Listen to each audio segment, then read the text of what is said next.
Hello friends, কেমন আছো তোমরা সবাই? এই যে দুজন মহিলাকে দেখছেন, এই দুজন মহিলার মধ্যে একজন হচ্ছে আমার মা আর একজন হচ্ছে আমার কাকিমা। তো এনারা সকাল সকাল সমুদ্রে এনজয় করতে বেরিয়ে গেছে।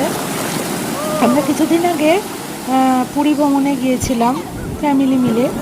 তো এটারই কিছু কিছু ক্লিপ আমি যতটা পেরেছি ভিডিও করেছি।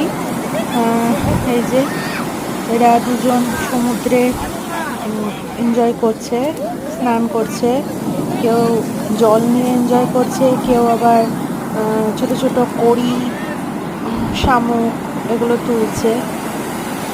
দুজন ভীষণ এনজয় করছে। তো দেখো, এটাই।